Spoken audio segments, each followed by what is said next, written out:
Hello there! So I'm back from doing my 5-minute rule work.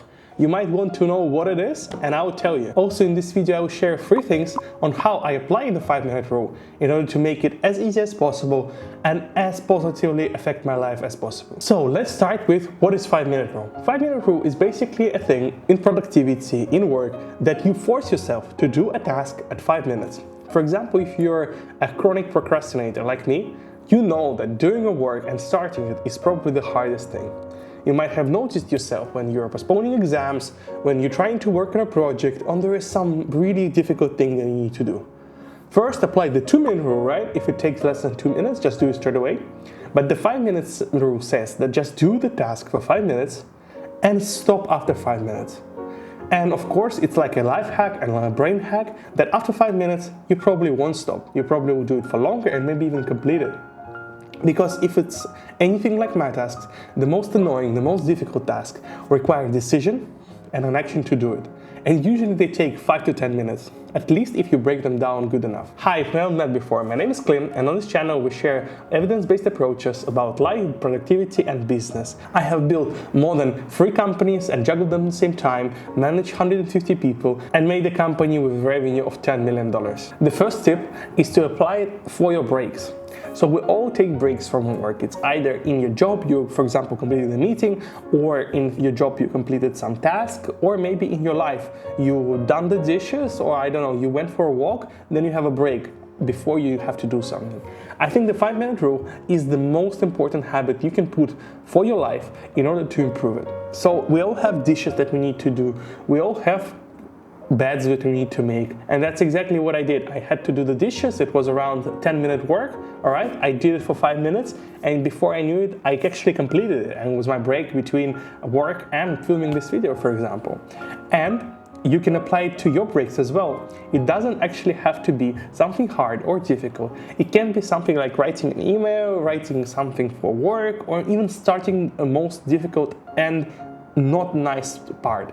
We all have timings, we all have time to do the things that we don't want. It's just a matter of doing it. It's always better to do a task instead of doom scrolling on the internet, like TikTok or Instagram or anything like that. The second tip is that you have to eliminate all distractions during your 5 minutes. It always takes more than 5 minutes to get into the flow of the task. But even if the 5 minutes that you are doing the task, you're getting distracted by phone calls, by messages, by notifications, by friends, colleagues, or anyone else, it's the most difficult thing to keep to the habit of 5 minutes and doing the task for it, because you will feel irritated and just anxious in general.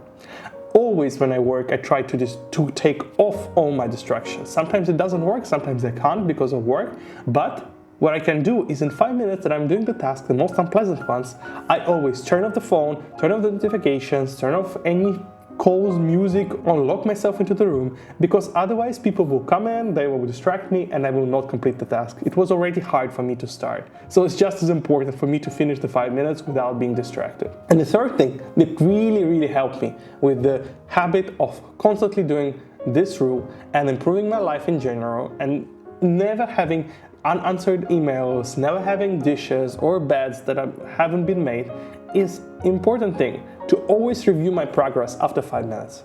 I actually have a journal in Notion which I use, where I write down every single time I do a task which I didn't want to do, and I mark them by the things I felt before and the things I felt after. It takes 30 seconds to do the thing, to write down to journal. So of course we can do the task for 4 minutes 30 seconds if you want.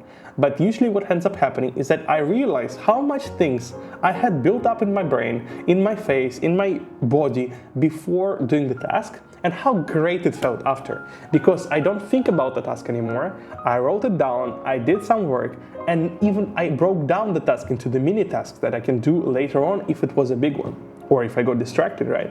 So for me, it's super easy to put the 5-minute rule into my breaks, always take out all the distractions, and review my progress before and after the 5-minute rule being applied and doing the task. If you like this video, do the task, do the 5-minute rule right now, and if you liked it, watch my video about 2-minute rule here.